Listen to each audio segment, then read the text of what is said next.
So one of the questions I get asked most this time of year is, how do I keep leaves off of my newly seeded lawn? And I actually think that the more appropriate question to ask is, when do I need to keep leaves off of my newly seeded lawn? You see, you want to try and agitate your grass seed as little as possible, because you can move that seed around, or if it becomes seedlings and germinates, they're very sensitive and you can actually rip them out of the ground and kill them. So I'm going to show you what it looks like when I determine that there are too many leaves and I need to start cleaning them up. So first I want to show you this. This amount of leaf coverage is nothing. It's not going to affect your lawn at all. Even the pine straw that I have over here, that's not going to do anything to keep your seed from germinating. This, however, I think is important to point out. This still is not going to keep your seed from germinating. You can actually see a lot of little seedlings popping up underneath of here. There's actually a lot of activity with growth going on under there. But that does not mean that I necessarily want to leave this. While it is still germinating underneath of there, I actually do want to clean that up because I don't want to leave it for too long. Even over here, this amount of leaf activity is not going to, in every area, keep seed from germinating. As a matter of fact, if we lift up some of these, we'll actually see a little bit of germination going on under there. What I worry about is stuff like this, these big patches.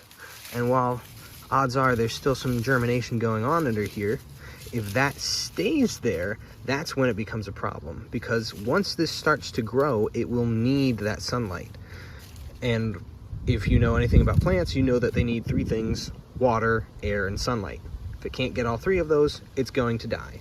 So this is germinating, but it's eventually going to end up dying out.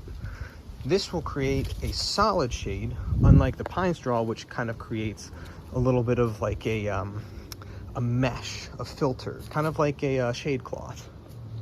So we're going to clean up that patch.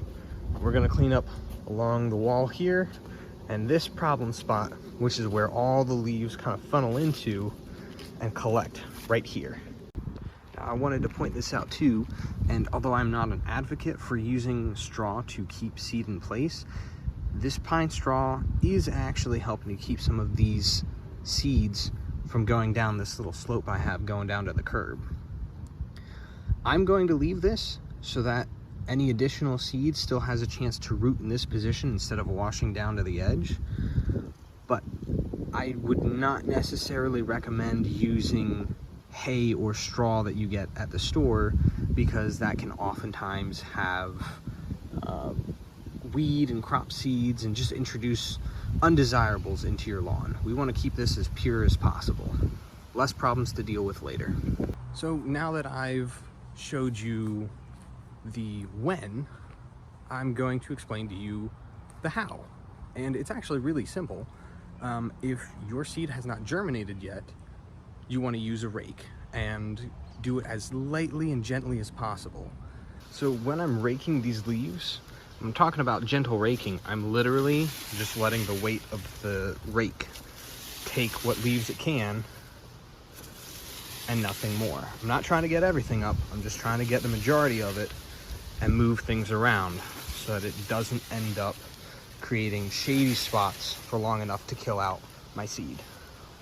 If you use a blower, you're going to blow the seed around and you're not going to end up with good coverage.